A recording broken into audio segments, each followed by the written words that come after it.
Break کے بعد ایک دفعہ پھر آپ کے ساتھ ہیں، اور آپ کو پتہ ہے اس سیگمنٹ میں ہم آج جادو جنات کے حوالے سے جو سوالات ہیں وہ شامل کریں گے اور نعت رسول مقبول یا حمد باری تعالیٰ سننے کی سعادت حاصل کریں گے۔ اپنے معزز مہمانوں کے بارے میں آپ کو بتاتا چلوں تو عبداللہ انعام ہمارے ساتھ موجود ہیں۔ عبداللہ، آپ کے آنے کا بہت شکریہ۔ اور قاری شفیق الرحمان زاہد صاحب، ماہر جادو جنات، سر آپ کے بھی آنے کا بہت شکریہ، آپ کو ویلکم کرتے ہیں سر۔ سب سے پہلے عبداللہ انعام، آپ سے میں گزارش کروں گا کہ آپ حمد باری تعالیٰ پیش کریں۔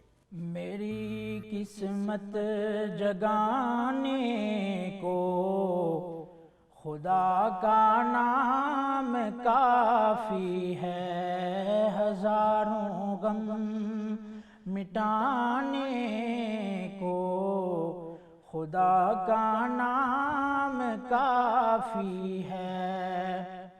غموں کی دھوپ ہو یا پھر ہوائیں تیز چلتی ہوں، غموں کی دھوپ ہو یا پھر ہوائیں تیز چلتی ہوں، میرے اس آشیانے کو خدا کا نام کافی ہے، ہزاروں غم مٹانے کو خدا کا نام کافی ہے۔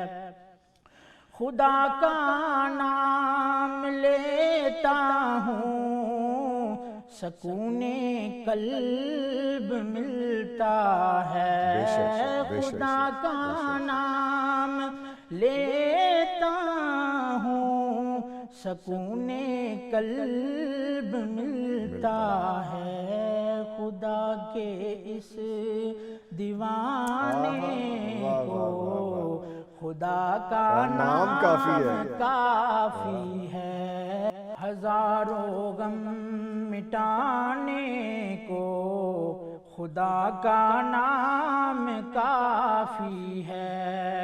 اور سلگتی آگ پہ حبشی کے ہونٹوں سے صدا آئی، سلگتی آگ پہ حبشی کے ہونٹوں سے صدا آئی، میری بگڑی بنانے کو خدا کا نام کافی ہے، ہزاروں غم مٹانے کو خدا کا نام کافی ہے۔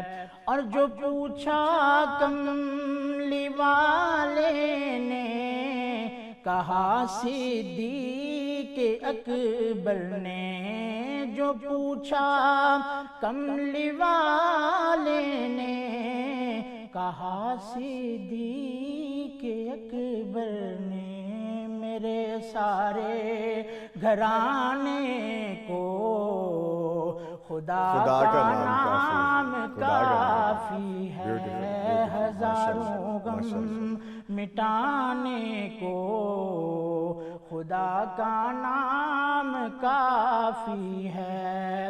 اور یہی کہتا محمدی بھی، یہی سب لوگ کہتے ہیں، یہی کہتا محمدی بھی، یہی سب لوگ کہتے ہیں کہ اس سارے زمانے کو خدا کا نام کافی ہے، میری قسمت جگانے کو خدا کا نام کافی ہے، ہزاروں غم مٹانے کو خدا کا نام کافی ہے۔ ماشاءاللہ، جزاک اللہ عبداللہ انعام۔ میری قسمت بنانے کو خدا کا نام کافی ہے، ہزاروں غم مٹانے کو خدا کا نام کافی ہے۔ ماشاءاللہ، سبحان اللہ، اللہ تعالیٰ آپ کو جزائے خیر عطا فرمائے۔ سر، کیسے ہیں آپ؟ خیریت سے ہیں؟ الحمدللہ الحمدللہ۔ سر یہ بتائیے گا کہ جب ہم جادو جنات کے حوالے سے بات کرتے ہیں بہت سے سوالات ہمیں ملتے ہیں، ان کو سلیکٹ کرنا بھی تھوڑا سا مشکل ہو جاتا ہے کہ کون سا سیکوینس پہلے لے آئیں۔ تو آج جو پہلا سوال ہم نے رکھا ہے وہ یہ ہے کہ جادوئی علاج میں علم شرعی اور تجرباتی علم کا دائرہ کار اور عمل دخل کتنا ہے، یہ فرمائیے گا۔ جی بسم اللہ الرحمن الرحیم۔ یہ فرمان بہت ہی اہم ترین ہے۔ آپ نے فرمایا کہ مجھے اپنے دم چیک کرواؤ، اس میں کوئی حرج مذائقہ نہیں جس میں شرک نہیں۔ اور دوسری حدیث نبی کائنات صلی اللہ علیہ وسلم نے فرمایا من استطاع منکم ان ینفع اخاہ فلینفع وفی روایت اخری فلیفعل۔ تم میں جو آدمی طاقت رکھتا ہے اس بات کی کہ وہ اپنے مسلمان بھائیوں کو نفع دے سکے، خیر بلائی ان تک پہنچا سکے، تو اس کے لیے ضروری ہے کہ وہ نفع بخش کام کرے۔ اس حدیث کو سامنے رکھتے ہوئے راقی کے لیے دو چیزوں کا ہونا بہت ضروری ہے، ایک تو علم شرعی اور دوسرا علم ممارست، تجرباتی اور مشاہداتی علم۔ ٹھیک ہے، اب دونوں کا ہی ہونا بہت ضروری ہے۔ اگر علم شرعی نہیں ہے، صرف علم تجرباتی اور مشاہداتی ہے، تو پھر آپ کو مرض سے علاج تو حاصل ہو جائے گا، لیکن ہو سکتا ہے کہ اس علاج میں آپ کچھ ایسے غیر شرعی اعمال افعال کر جائیں جس سے آپ کی دنیا میں بھی سوالیہ نشان لگ جائے اور آپ کی آخرت میں بھی سوالیہ نشان لگ جائے۔ ٹھیک ہے۔ اور اسی طرح اگر صرف آپ علم شرعی رکھیں، تجرباتی علم نہ ہو، جی، مشاہداتی علم نہ ہو، تو آپ صرف علم کی بنیاد پہ، تقوی کی بنیاد پہ اس طرح ایک آدھا کیس تو حل کر سکتے ہیں، لیکن مستقل فیلڈ بنا کے معاملات کو حل نہیں کر سکتے۔ یعنی پورا جو دائرہ آپ نے بتایا وہ پورا ہونا چاہیے، پورا ہونا کوئی چاہیے، چیز کم نہیں ہونی چاہیے، کوئی چیز اس میں۔ کم نہیں۔ ٹھیک ہے۔ علم شرعی اگر دیکھا جائے تو اس کا درجہ علم ممارست تجربے سے زیادہ ہے، تاکہ آپ کے پاس کلیہ ہو، اصول ہو، اس کے ضوابط ہوں، اس کی تعلیم ہو کہ میں نے کیس کو دیکھنا کیسے ہے، کیس سٹڈی کیسے کرنا ہے، کیس کو دیکھنے کی پہلی اکائی کیا ہے، اور اس کے بعد اس کیس کو آگے پایا تکمیل تک، اس کی تحلیل تک لے جانے کا کون سا ایسا عمل ہے جہاں مجھے گزرنا ہے۔ ٹھیک ہے۔ تو علم شرعی میں نظامی بھائی تین چیزیں اس میں آتی ہیں۔ ایک تو یہ ہے کہ آپ کے پاس بنیادی علم شرعی ہونا چاہیے۔ اگر آپ کے پاس بنیادی علم شرعی نہیں ہے، بنیادی علم شرعی سے مراد عقائد، اتباع سنت، اخلاص، اور اس کے ساتھ ایک چوتھی چیز رزق کا کہا گیا ہے۔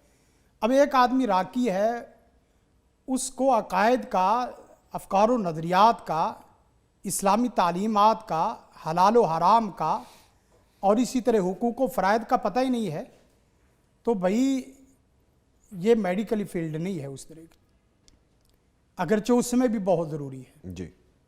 دوسری چیز خصوصی تعلیم، علم شرعی کی وہ خصوصی تعلیم جو ایک راقی کے لیے ضروری ہے۔ مدرس کے لیے اپنے اصول ہیں، جی، معلم کے لیے اپنے اصول ہیں، خطیب کے لیے اپنے اصول ہیں، اسی طرح یہاں کے آنے والے سپیکر کے اپنے اصول ضوابط ہیں۔ لیکن خصوصی تعلیم وہ اس میں کون سی چیزیں آتی ہیں؟ مثلا جو علاج معالجے سے متعلقہ نبوی رہنمائی ہے، اس کو علم ہونا چاہیے کہ جس طرح کا میں کیس لے رہا ہوں، اس طرح کا پہلے کیس نبی رحمت صلی اللہ علیہ وسلم کے زمانے میں چلا ہے، صلی اللہ علیہ وسلم، صحابہ کرام رضوان اللہ علیہم مجمعین، سلف صالحین، ان میں سے کسی نے اس طرح کا کام کیا ہے، اور پھر بطور خاص راقی کے کون سے لوگ رہے ہیں، ان کی رہنمائی تعلیمات کیا ہے، ان کے تجربات کیا ہیں، اور ان کے پھر مشاہدات کیا ہیں۔ اس کے ساتھ ساتھ آگے اس نے مجلس لگانی ہے، مثلا رقیہ شریعہ کی مجلس ہے، سیشن ہے۔ جی، رقیہ شریعہ کے آداب کیا ہیں، ایک راقی کی اصول و ضوابط کیا ہیں شرعی، جی، اسی طرح مریض کے